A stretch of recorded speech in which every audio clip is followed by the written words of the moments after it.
This podcast is part of the Big Heads Media Podcast Network. Go to bigheadsmedia.com for more great podcasts. Welcome to Body Count, a history podcast.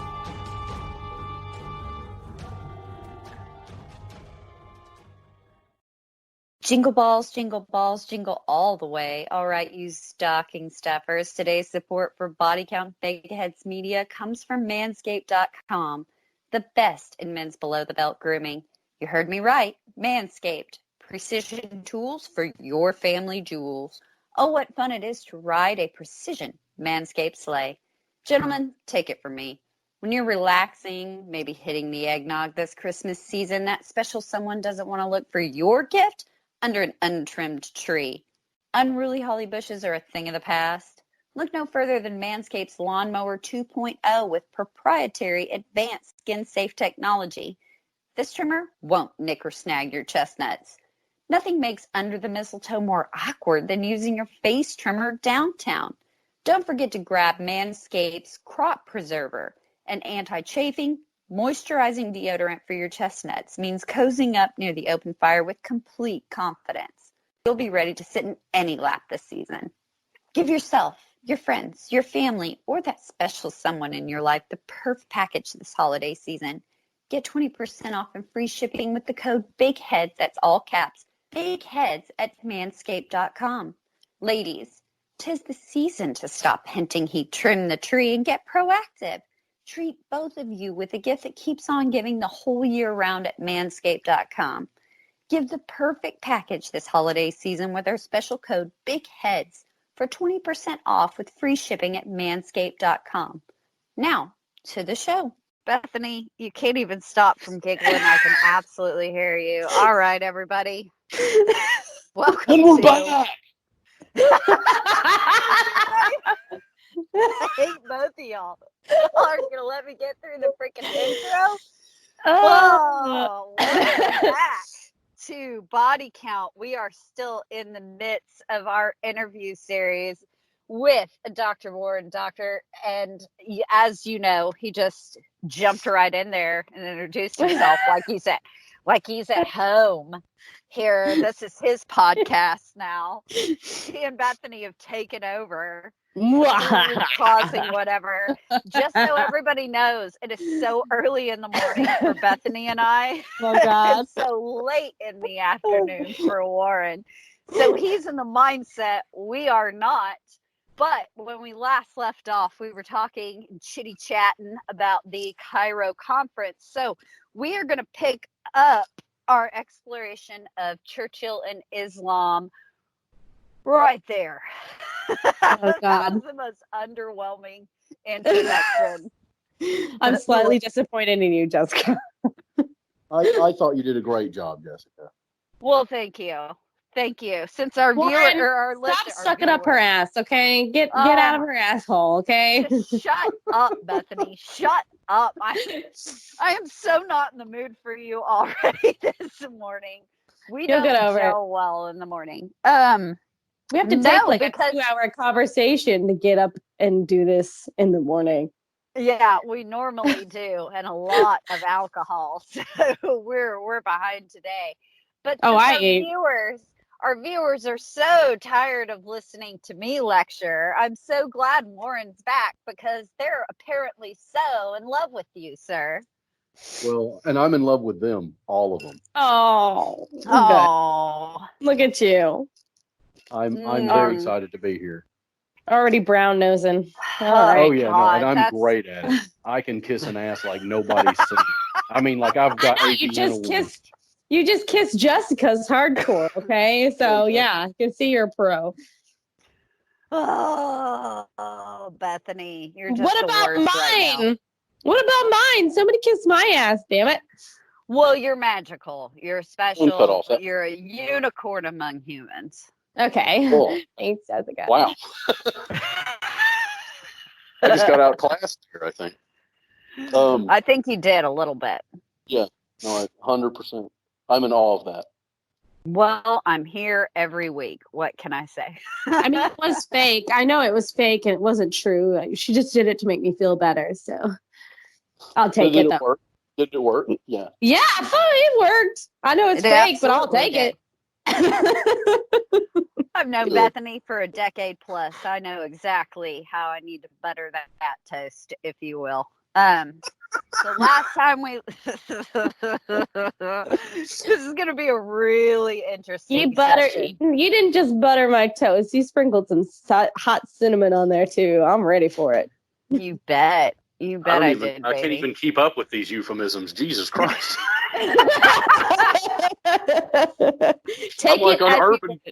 I'm like on Urban Dictionary trying to Google stuff. What is cinnamon sprinkles? Shit.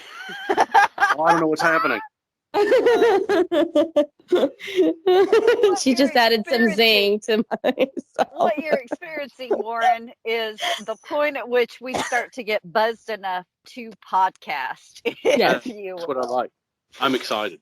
Oh, good. So that sounded so much more smart-ass than I intended it to sound.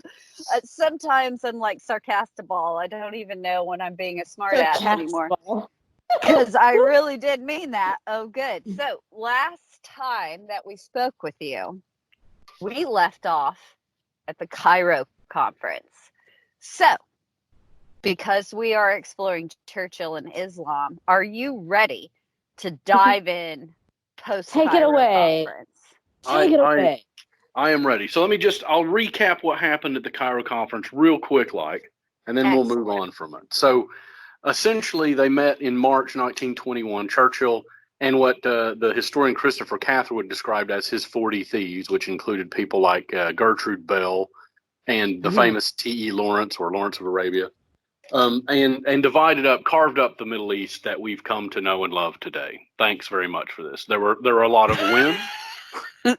For instance, the Kingdom of Jordan is more or less still intact. There were a lot of not so good things, like, for instance, the whole Israel-Palestine thing, and of course Iraq, which we've all come to love. You can thank Churchill wholeheartedly. Exactly. You can thank Churchill for all that. Essentially, is what I'm saying. Not in totality, of course, but like, I don't choke on your drink, Jessica. I'm sorry. I'm trying to cough so much less than we all did in the last episode because we were all sick. I know. That was super funny, Warren. I'm sorry. Oh no, that's good. It's good. Oh my God. So Churchill and company leave the Cairo Conference feeling pretty excited that they've accomplished what they set out to do. With one small exception. And I mean, I don't have it here in my office, but I have a copy of Seven Pillars of Wisdom, in which there is a passage where T. Lawrence says that he thinks at the Cairo Conference, Churchill was able to right all the wrongs, right, that the Arabs and the Arab world had gotten at the 1919 peace conference. Anyway, the one small thing that they weren't able to solve is that at the Cairo Conference, they decided there should be a Kurdistan. And as you know, this is quite topical because of all the stuff with Turkey and Syria and the Kurds and President Trump pulling out and then pulling back in, or whatever. Well, I do. I don't know that Bethany does, but that's why she's laughing. Oh, but no, I'm just giggling because he said pulling in and out. And that's why I thought she was laughing. That's where I need that joke. Pulling in and out and in and out. You just got to learn how to pull out completely. Once he figures that, he'll be good. Exactly. Not a strong pull-out game there. No. And that's why they're all fucked. Guys, we are 5 minutes into this. That was a slam dunk. That joke was a slam dunk. Okay, so Kurdistan, basically, I'm going to come back to that. Yeah, good. Kurdistan. I'm so sorry. I apologize. No, that was myself. So Kurdistan. I'm sorry. Mute yourself. I want to learn. Okay. Kurdistan was going to be created. When they left the Cairo conference, everyone believed that there was going to be a Kurdistan. Mm-hmm. But because immediately after the Cairo conference, basically Sir Percy Cox wrote to Churchill and said, look, if we try to make Kurdistan real, it's going to be a real problem. It's going to upset the Turkish nationalists, right? And Mustafa Kemal, who becomes Ataturk, was obviously sort of whipping things into a frenzy in Turkey. And he said that they'll never come to terms over giving up their territory, and that without northern Iraq, the other two part of Iraq couldn't sustain a state. So basically, Churchill, after arguing for Kurdistan and repeatedly, eventually gives up and says, well, we can't piss off Turkey.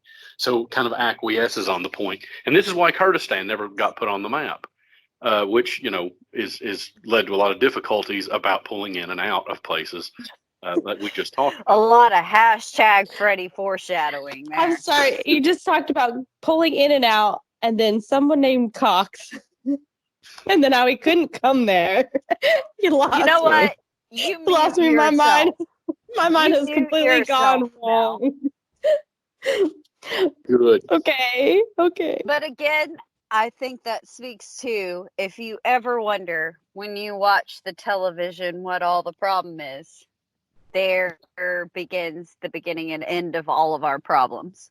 That's right. And I mean, you can see a lot of the issues around that we deal with today. I mean, the creation of ISIS or Daesh, all of these sort of issues with Iraq are all in some way connected to this conference and what happened in Cairo in 1921. And so there's a way here to see that a direct causal link from just after the First World War to what we're doing in the 21st century.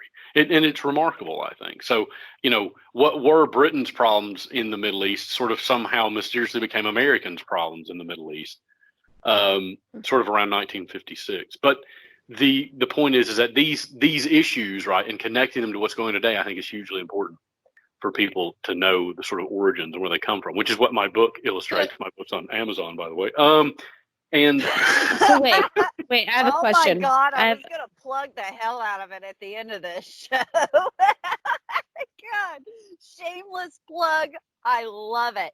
But I do agree. Wait, I have a question. I have a question. I have a question. Because you said that what's going on there so why did it become a problem again? Maybe I'm just because we became the world's creditor. We became the leading power, whereas Britain starts to wane. America rises as a global creditor, and eventually we inherit the problem. Well, I don't know. Let Warren speak to it. Why the hell am I speaking? I mean, that's more or less right. Because I said in 1956 when it changes, and that's the Suez Crisis. Mm-hmm. But actually, it sort of changes slightly before that.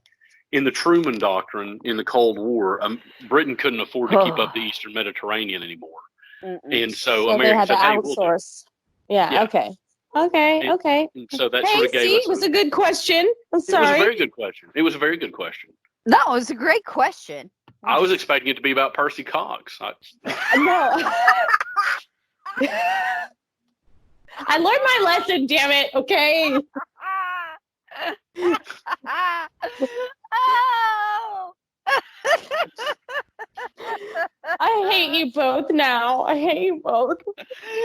I'm sorry, I'm gonna mute myself. Go on. And to answer the question I thought you were going to ask, I'm pretty sure he wasn't cut. Anyway, right.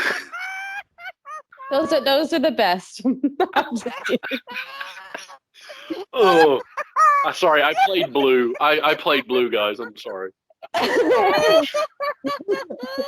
I'm here for it, Warren. So hard on my own podcast. I'm here for it, Warren. I'm here for it all. Especially the uncut, okay? I gotta mute myself. Go on, Warren. I'm so sorry. Don't put it on air because that's at least nobody would see it. That's true. We would just hear about it. Do it, Jessica. Oh my God. What are you doing? I don't know.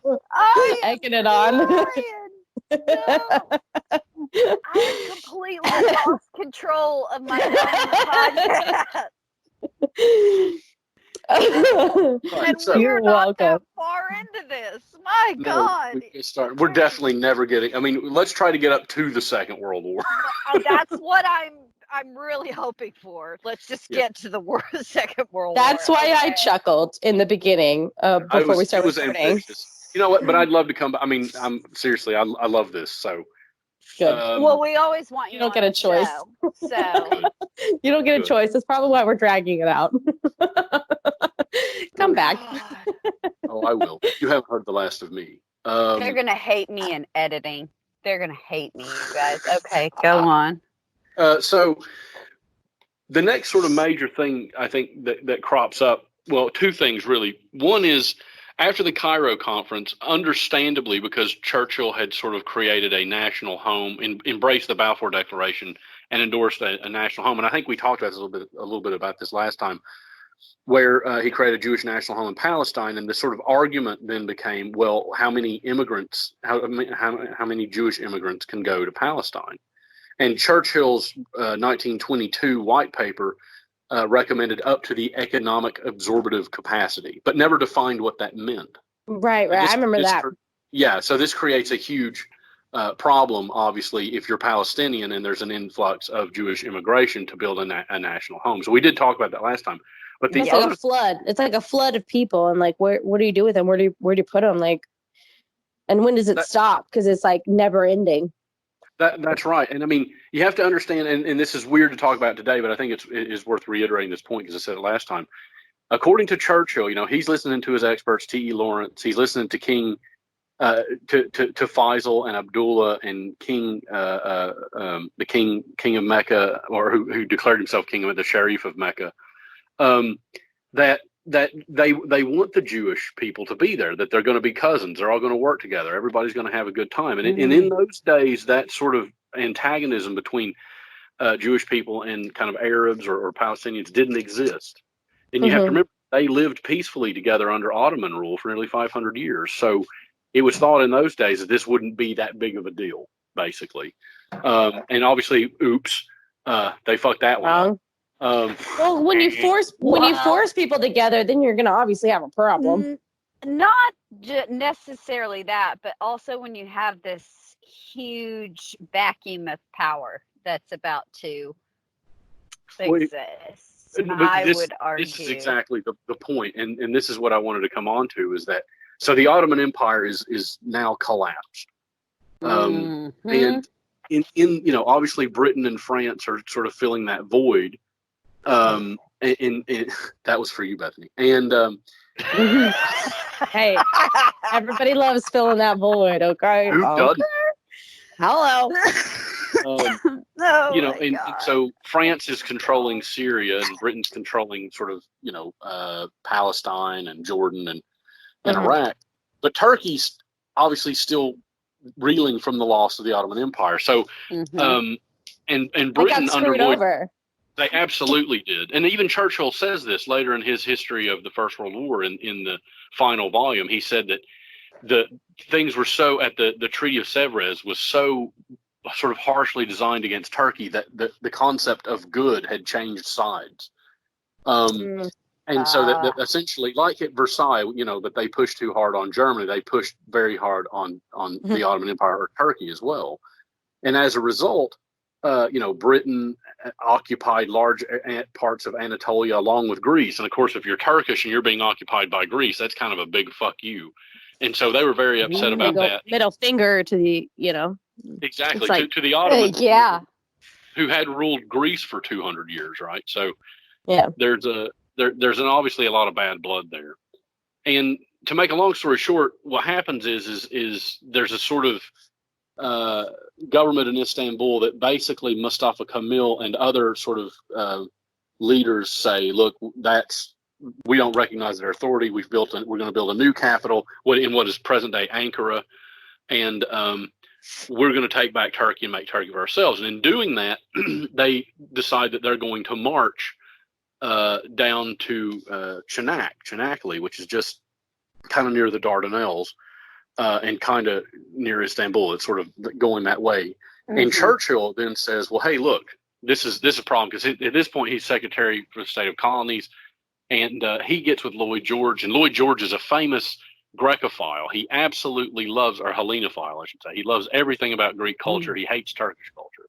So they're conspiring, and for a long time, Churchill is writing to Lloyd George and saying, "Look, you're being too hard on Turkey. We have to bring them along. It's the seat of where all of Islam is sort of based," because Churchill's still thinking in sort of caliphate terms that this is, right. which is a 19th and century. He's probably reading those letters and saying, "Who the fuck cares?" Pchink. Exactly. He's like, no, I'm building it was called the Bengali idea, right? And this is the idea that there would be a huge Greek empire in the Eastern Mediterranean. And Lloyd George really bought into this. And Churchill's like, this is crazy. Successful. Yeah, wah, wah. So even to the modern day. So yeah, exactly. So Churchill gets T.E. Lawrence and other sort of experts to write to Lloyd George to say this is bonkers. You gotta back off of Turkey and let them do their thing. And then Mustafa Kemal, who again becomes Ataturk. I don't know why I keep calling him by his original name. Anyway, he marches towards Chanak and says we're going to come into Europe. And for whatever reason, Lloyd George is like, we will not let that happen. We'll go to war before we let that happen. Okay. Mm-hmm. And he goes to Churchill, and Churchill changes his position. Churchill says, no, we'll have to crush them. We can't let them do that. Now, this is an interesting turn of face because for the last 2 years, Churchill's been saying, hey, don't mess with Turkey. Now he's saying, let's kill Turkey. Right. And there's no real reason for this. There are two sort of reasons. One is, or at least people say, one is that he felt a sort of fidelity to Lloyd George because it was a risky move. And he thought, well, I'll back his play because Lloyd George did bring him back. He went and served in the First World War after the Dardanelles, and there was no reason for him to get back into the cabinet other than Lloyd George appointed him. So, out of he felt like he owed him. Yeah, exactly. He owed him. And so he was exactly he's paying that back. But there's also, and you can't forget this, by 1922, it started coming out in the British press what the Turks had been doing to the Armenians. And what were they doing? Genocide. Committing genocide. Oh yeah. Okay. Which is quite a complex issue because obviously Turkey doesn't recognize the genocide. I know a lot of Turkish scholars that don't. Don't tell Schumer that. A lot of Americans refuse to recognize it to this day, which is okay. We're not going to get into that. I know, but it's absolutely mad. I mean, I don't understand. Because America's guilty of genocide against Native Americans, but we can't talk about that either. No, agreed. In some quarters of shitty America, they don't want to talk about the Holocaust. So I'm glad those people are really getting a chance to speak in today's America. How exciting that is. Thanks, Alex Jones. I'm calling him out. What a piece of shit that guy is. Oh, you can publish. God, the biggest piece of shit living and breathing on any soil today. And I don't know who that is. Competition. You know what? You're lucky. Yeah. No, you're lucky. I'm not even going to just forget him. Forget I mentioned it. You know what? Yeah, you're right. She is lucky. Be glad you don't know. I'm so glad I'm ignorant. This is where ignorance pays, okay? No, well, so is he. So, but far more than you could ever be, Bethany. That I don't know him, but I'm gonna take that as a compliment. He's a human piece of shit. But we'll get back on track. Yeah. So he is. But this starts coming out in the British press. I mean, it is a complicated issue because. Obviously there were the Armenians are doing stuff against the Turks. It's not similar to the Holocaust. It is a complex issue, and everybody's a victim, but also everybody's a perpetrator. So it's one of those where everybody's fucked. And anyway, this is my favorite big old massive group fuck. Exactly. Oh yeah, it's not a fun time, Bethany. Hey Bethany, give me your number after the show.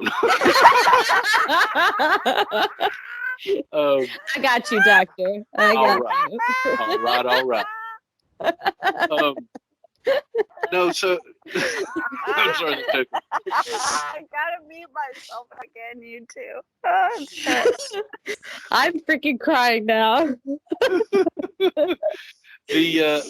But it starts coming out in the British press, and this is ultimately why I think Churchill, because he wrote a few cabinet memorandums after he saw that, and he was like, "This is wrong. Like whatever's going on, clearly it's chaos." He didn't blame Enver Pasha, who was whom he had known, or any of the former leaders of the CP who had known. He just sort of saw this as kind of like chaos on the ground, but he did think that it was a real problem. So this is one of the reasons, and he tended to think it was the Turkish nationalists doing it, even though in reality it wasn't. It was old factions of the CUP.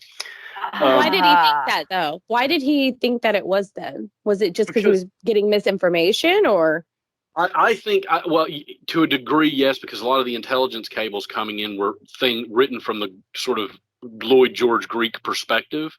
There's a recent good article I read about that, about the intelligence sort of signals that were coming in that were kind of talking about the stuff being sent to Lloyd George was very, very anti-Turk, pro-Greek, as you'd expect. So it's sort of... So fake news. I get it. It's sort of kind of fake intelligence, but it's not necessarily fake intelligence, just intelligence from a very particular point of view. And they left out everything. Agreed with, yeah. Well, no, one that's bound to agree with Lloyd George, because that's who was empowered. That's signing off. Intelligence. It's a long-standing intelligence problem. That's right. Okay.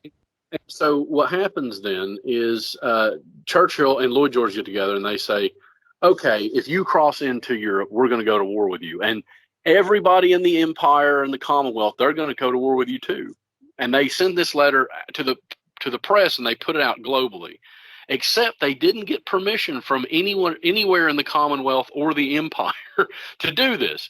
So they put out this press release, and then the Canadian Prime Minister and Australian Prime Minister and South African Prime Minister send a letter, and they're like, we're not going to war, asshole. We just got out of the First World War. We ain't ready. You got a Turkey problem. That sounds like your problem to me, brah. And then yeah, brah. Do it your own, brah. Exactly, brah. You get me? And, you could say that Britain was not yet adjusted to the idea that she did not have complete control to issue such proclamations yet.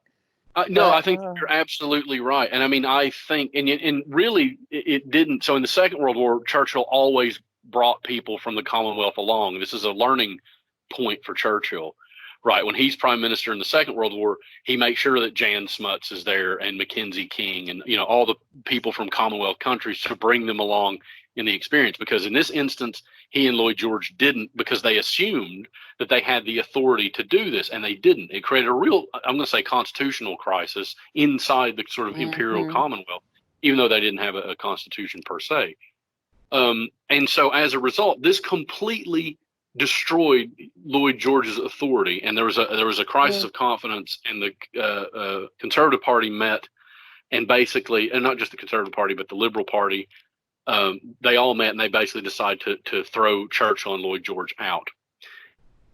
Damn, one mistake and you're thrown out. That sucks. Well, I mean, it's a big mistake. I get it. War is a big mistake.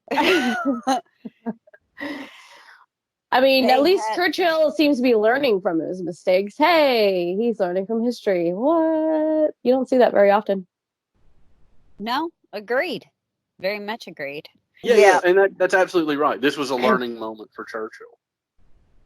And I think that's why we're going to find he's so very successful. Because like you said, he absolutely does learn, and he learns from this moment on what he has to do when he is prime minister. That's right. I mean, he learned all through the First World War, and he learned, he takes it on board and he understands. I mean, he's very, very quick, very energetic. But what the tragedy here as well, so Churchill, he's knocked out for 2 years. And he famously sort of said, because he was in the process of moving, and he also had appendicitis. And he said, for the first time in my life, I'm without a seat, without a house, and without an appendix. See, he got a laugh. Credibility. I love him so much. I love him so much. And I feel like also he lost credibility, obviously. Well, absolutely he did. And in fact, if you'll remember 1904, he left the Conservative Party and joined the Liberals, Well, this is the collapse of the Liberal Party in Britain. It never really holds any amount of power again. And you can even look. So when Lloyd Talk George about a goes, royal and this fuck up. exactly when Lloyd George goes, He killed an entire party. Like, what the hell? Damn.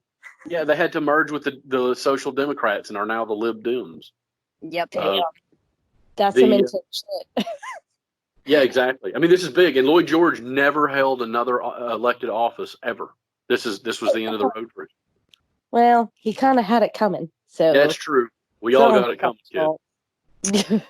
A man that was living in a world that no longer existed. That's exactly what happened. And so he was gone for good. Lloyd George, Churchill's best friend in politics, is toast. And then Churchill is without toast. any sort of authority or power until in 1924 he runs as an independent and then is brought back into the Conservatives once he was elected. I'm sorry. I have to say this. I kind of hate that he's a flip-flopper. Well, this is the thing. A lot of people have written about that, Churchill's sort of political views. And it's a real interesting thing because essentially he was a real center-of-the-road guy and very pragmatic. So he's been accused of not having morals and flip-flopping and that kind of stuff. But in fact, I would argue he's quite true to his own principles. The parties flip around him is sort of what happens. But he never wavers, and I do very much agree with that. He never wavers from exactly who he is and exactly what he believes. Parties around him that goes back and forth. But you could argue that a lot of that occurs in America today, because I encourage everybody to go listen to, like, say, Bill Clinton's 93 inaugural address. And I would argue it's more conservative than what you hear even later out of other American politicians. And he himself was considered a more liberal Democrat. So I would argue that it was no different than Churchill. I'm sorry, and Bill maybe Clinton is a hero in my book. Well, the parties flip around people, but I would argue that if you listen to that 93 inaugural address, you hear a lot of that three strikes. You hear a lot of things that have flipped in party perspectives, and I would argue that that's maybe kind of the same thing that happened to Churchill in a time when a lot of things were shifting. So then would you say that he pulling that out of my ass? I'm pretty buzzed. So then would you say that? So then would you say like he's more in that libertarian, like we have that word, the libertarians, where it's like I'm for this, but I'm not for this. Where they kind of I mean, I don't think it would be appropriate to say Churchill was a libertarian because Churchill is like a monarch. I would say that you would argue that it never changes for Churchill in the sense that he is pretty staunchly conservative and he is a monarchist and he does believe in the system that was established, but also he is open to whatever works the best to reach a solution. Maybe like that never wavers.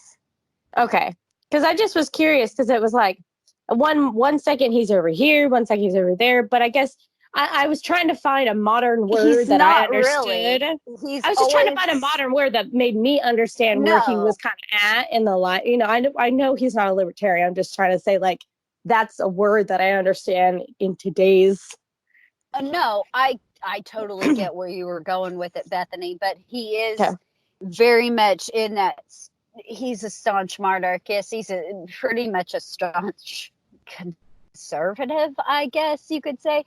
But he never wavers from where he stands. Yeah, I mean, I think that's pretty accurate. He is. I think it's fair to call him a staunch conservative, except that he's for free trade, which is a liberal concept, and the Liberal Party championed, and that's the reason he technically left in 1904. Maybe the word Bethany's looking for is capitalist, sort of. Sure, sort of. But he's very capitalist adjacent. And he's very middle of the road and pragmatic, and will work with whoever to get it done. You see what I mean? I mean, he cares about results, not about principles per se. Whatever that's best for the empire. Whatever is best for the bottom line. And that's how I feel. Like, that's why I don't associate myself with any particular party in today's world, because of the fact that, like, well, yeah, but no, and I feel this way strongly because of, and I don't mold into society's, either here or there. Well, I'm neither there or here, so. Well, so that's why we're telling you it's a bit unfair. Would you agree to call him a flip-flopper? Okay. So now, are you clear I get it. on that? Okay. Yeah. Cool. Makes sense. Good. We have answered a question. That's good. Warren has answered a question. Well, not without you, Jessica. We did it together. We tag teamed her. Yeah. We did. Woo! Up and down, all over the place. Every room, every surface. Yes, please. Yes. All day long. Just Oh, God. Freaking tag team. I don't even know if you call it history. I don't know that I call 20th century history. I would say it was evolving perspective on modern events. I don't know. I call it political wrestling. Ooh. I think, oh my God, I'm still in that. Henceforth. That's fine. And you can see Churchill as a sort of modern day macho man Randy Savage or something. And like FDR's like Hulk Hogan, you know what I mean? Yeah. That is hilarious. Yes, I do. Oh my God. Listen here, brother. I'm here to liberate the British Empire. It's funny because I can actually picture that. The Ultimate Conference is WrestleMania. Oh my God.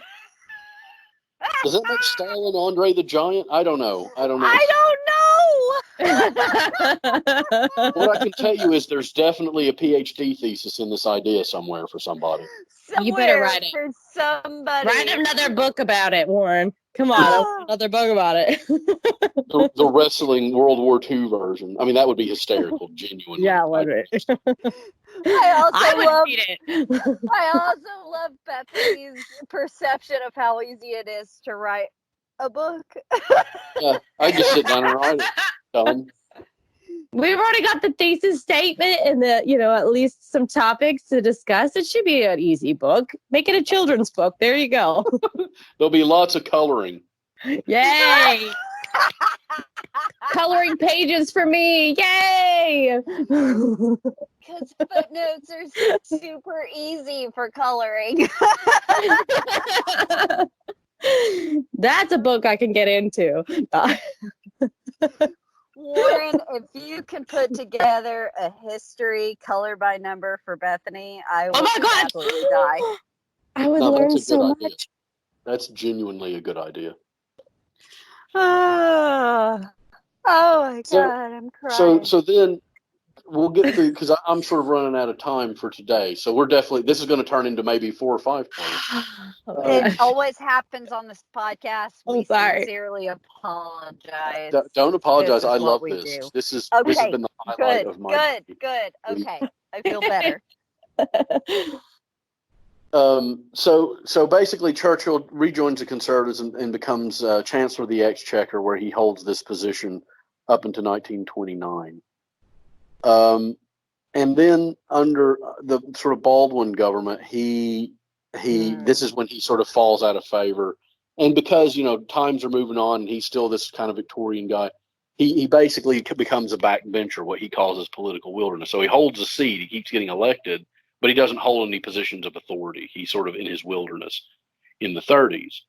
Now, what's real interesting is up until 1935, Britain is struggling with what to do with India, because India is obviously wanting independence. Mm-hmm. And so Britain is deciding to vote on what they should do. And the position is, okay, India will have its independence at a certain point in time, and the bill is going to be voted on in 1935. And Churchill doesn't want this to happen because he's an imperialist, right? Which is one of his core values. He loves the British Empire, just like Jessica was saying. So he's trying to think up of ways he can prevent India from leaving the team. And so what happens is in India in the 1930s and before, there is obviously a majority of Hindu people, and along with lots of other groups like the Jains and the Untouchables and other people. But there's also a minority of Muslims. Now, when I say minority, we're talking about 90 million people, but it's still a minority in India. And most of the British Muslims fear, or at least a large portion of them fear, that if Britain goes, that they'll be subjugated against by sort of, abandoned, right? Like exactly. abandoned? So, yeah. Okay. Yeah, exactly. Sort of forgotten or disenfranchised, however you want to say it. This ugly stepsister. Yeah, no, I Yeah, get it. exactly. So Churchill then starts forming these relationships with prominent Indian Muslims like the Aga Khan, Sir Franz Khan Noon, and these guys would write him letters about, from the sort of Muslim perspective, what was going on in India, and he would then use these letters in Parliament to try to defend Britain's position. And what happens, quite curiously, and you wouldn't think of this, is that Churchill becomes a kind of champion for Muslim civil rights in Parliament. Okay. Right? He's going around sort of arguing in favor of doing stuff for Muslims and worried that they'll be arguing against Hindus. So this is a real odd thing, because a lot of people wouldn't imagine Churchill as a sort of, Muslim civil rights guy. Yeah. Yeah. Okay. Yeah. When you said that, I got a little confused. I was like, why is he doing this? But yeah, go on. Sorry. But he's doing this there's exactly a lot because of he political motivation to that. Exactly. I mean, this is essentially an alliance of convenience, or whatever you call a marriage of convenience, and so they need married for health insurance and I get it, a roof. Yeah, I get it. And that's exactly what. So he's providing a sort of mouthpiece for Muslims in India. Sorry, I keep having to mute myself because I'm laughing at y'all so hard. I apologize. Hey, I'm understanding. That's all you need to know. I'm the one learning shit over here. You should be proud. And so he develops these relationships with all these Indian Muslims, and this goes on for up into the 30s, up until 1935, when he is more or less, the vote happens, and then after it happens, everyone's like, God, he's such a weird old school imperialist. Like, what is his deal? Which I think is quite interesting. And there's another man named Warez Amir Ali, who such an interesting reflection of the time, that he's suddenly viewed as such an old school imperialist when we have no, we're not going to get to that today. Ignore me. I'm sorry. No, but I do think you're right to raise that, though, because Churchill knew, right? He sort of becomes the old man of the Parliament in the 30s because he's in the backbencher. And Churchill's aware of how he's perceived, and he wants to take on this notion.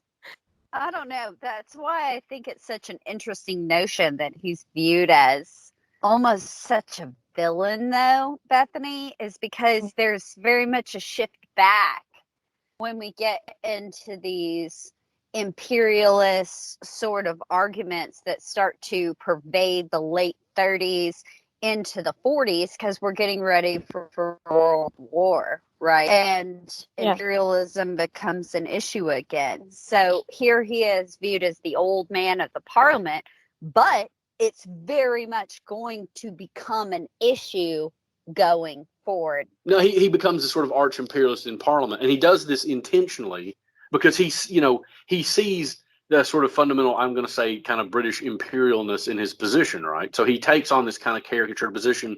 He dresses intentionally from the 19th century, and he even writes in his autobiography called My Early Life about how much of an imperialist he is and how great it was being in India. So, I mean, he's doing this stuff intentionally, right? Because he knows people read his books. So he's creating almost a political persona in the same way that Gladstone and Disraeli did in the 19th century, which, of course, who he saw as a kid. So he's kind of replicating this. And in doing this, because obviously they didn't have memes then, but what they did have was political cartoons. So Churchill, and he even wrote a thing about this in the early 1900s, about how to dress a certain way to have yourself caricatured a certain way. So he knew how to manipulate caricatures of himself based on how he dressed, and he did that intentionally. So, he was he was a very adept political animal, and he knew how to smart ass. And that smart as shit, man. But also, if you could hear us at all, you also know where I'm talking about imperialism is very much going to come back onto the table, and the concept of empire. The fact that he almost had foresight in seeing that the Treaty of Versailles was going to fall. He almost, to me, saw the way things were going and the significance and the strategic importance of India, of everything going into a world war before there was a world war. And I don't know. I don't know if I'm correct, if he had that kind of foresight, think that you are, but it seems like he did. I think, certainly retrospectively he did, because if you look at his history of the Second World War and his history of the First World War, the first volume of his history of the Second World War talks about that interwar period. And so he starts it basically with Versailles and the aftermath of Versailles. So he, in the same way A.J.P. Taylor in the 60s sees the First World War or the Second World War as an extension of the first, he does the same thing in his history. That essentially you have, this is A.J.P. Taylor's argument, that you essentially have a fundamental problem in Europe, and that is that the German economy is enormous and will continue to grow one way or the other. Boy, and it didn't stop. Nope. And it's going to grow whatever you try to do to it. So the more constraints you put on it, the angrier it's going to get. So essentially, A.J.P. Taylor says the problem is that Europe tried to put Germany in bondage. And Germany was like, no, the safe word is don't do this. And Europe was like, no, we're doing this. And it turns out Germany holds a grudge. And you know what, though? They might hold a grudge, but they still do bondage. You guys, yeah, no, it's huge there. It's absolutely huge. Absolutely huge. That's what I was about to say. It's like their bread and butter and their porn industry. I was also, I can't help myself. Is it whip? Oh, what? I'm also, because I'm a child, I'm thinking about Norm Macdonald's set on Letterman. I think it was like the last set he did on Letterman when he's talking about, like, Germany, maybe you shouldn't be a country anymore because, oh God, I don't know. If nobody in this conversation has heard it, it's going to sound terrible. But if you've heard Norm Macdonald's set about Germany. Norm Macdonald has done so much on Germany, though, it's very good. It was his very last set on Letterman that he did live while Letterman was still on the air. And he does an amazing set about when he stands up. So there was this First World War, like in his classic style. And who did Germany pick as its like adversary? The world. Yeah, that's the one. That's the one I'm talking about. And so there was like a Second World War. And who did they pick again of all the things? The world. It's like my favorite comedy set of all time. It absolutely cracks me up. It is very good. Hey, you know that I'm like 90% German too. My mom's maiden name is Scheit. Oh, you don't say that with your Aryan blonde hair and blue eyes and. Hey, I dye my hair. I dye my hair. Okay. I don't know what you said. Wait, I want to know the joke. I don't know what that means. Guten Abend, Cigaretta. Awesome. Warning, alert. I hate Today you on both. Fun with German.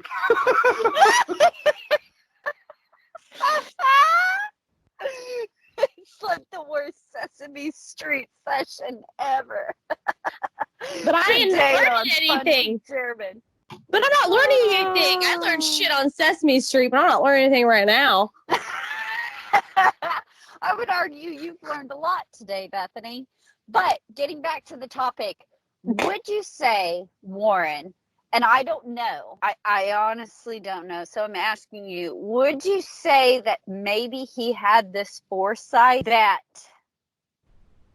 given everything and given what appeasement might mean, that he saw an overall picture, and that maybe it just wasn't an imperialist thing, it just wasn't that, but he knew that India would be strategic in a further world war. Maybe he knew what was coming. I don't know.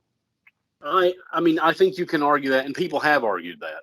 I tend to think he is just an imperialist, but because he's an imperialist, he's thinking in global geostrategic imperial terms, and in doing so, inadvertently, it works out correctly because of the way that the world was about to start to think of things. Exactly, because obviously the sort of solution in the interwar years, and I think quite obviously, weren't going to hold the Europe together, at least potentially the rest of the world. And you can already start seeing the clouds darkening when, I mean, even outside of clearly what's going on in Germany and Italy, but when Japan leaves the League of Nations, I mean, there are obviously bad things afoot. Right. I've got a whole deal I do on the argument. Sorry, sidetrack of the League of Nations, talking about the racial equality clause with Japan, but it does not matter to this conversation. We could do a whole talk on that. And I don't know what. I don't know if you know this. That's kind of what I want to go ahead. Well, I was just going to say, so my department, Aberystwyth University, was set up by Woodrow Wilson in 1919. We have a Woodrow Wilson chair, so there's. Well, it is. It's real interesting. That's one of the conversations that has been an ongoing conversation in my department at Aberystwyth University. Is well, do we change the name, or what needs to happen? Because and anyway, so these are interesting considerations. Oh my gosh, good. This is what I was talking about having you back on for later, talking about the entire Treaty of. Okay. Go on. Good. We're going to go on. Oh my God. You guys have been nerding out for the last 5 minutes. And I'm like, really? Do a shot, Bethany. God. I am. I just did because I'm like, what the fuck is happening right now? I literally just took one because I was like, well, there goes my brain. I have no clue where we're at now. Forward into future episodes, Bethany, every time we mention the Treaty of Versailles henceforth, I want you to do a shot. The next time you say henceforth, I'm going to murder myself, okay? Henceforth, what are you, Shakespeare? God, for real. Jesus Christ, Jessica. I dare say. Thou not speaketh like that. What are you now, a Quaker?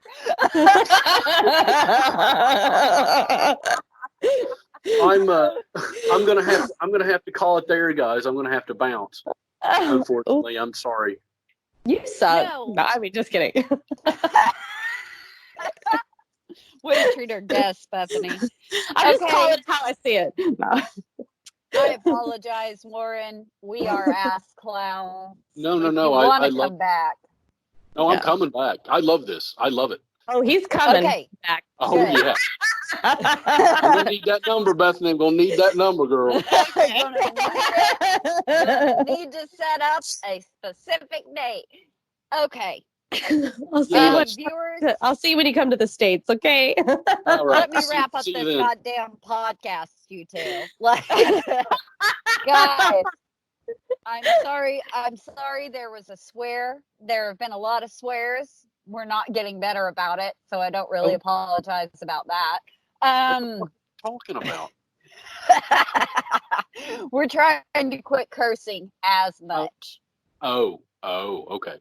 But we've not been successful so far. It's a running joke among our listeners. Guys, we are going to have to come back again with Dr. Warren Dockter. I just want to pause for a second, go ahead and plug the book. If you want to know a lot more in detail without our stupidity, Bethany and I interrupting what it is that you're trying to learn, please go to Amazon. And Warren, what is the title of your book? Churchill and the Islamic World. Churchill and the Islamic World, lots of things I can't remember at the current time because I'm very buzzed. But it Put them is down. Let me pull my notebook out. because it is available in hardcover, paperback, and on Kindle. You can now buy it. I suggest you do. If you want to know more about this information, please go and seek it out. Again, it's Dr. Warren Dockter. Doctor. I can't speak. I am Dr. Doctor.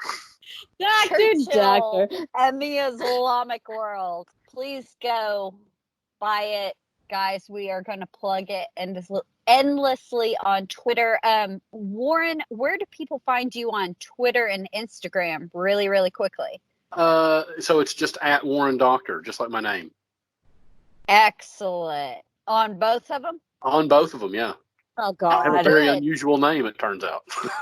Well, what do you know? I am Jessica B. Manor on Twitter and Instagram. And follow the podcast at Body Count Pod on both Twitter and Instagram. It has been such a delight. Warren, thank you for joining us again for the second part of your interview series. And I apologize that there will be more. No, I love it. Thank you so much for having me. This has made my week. I really had a great time. Excellent. Good. We're glad to hear it. Bethany is completely muted and I'm just dying laughing at her right now. So listeners, we will be back at you after the holidays. We appreciate you listening. You have a wonderful Christmas and we will talk to you all soon.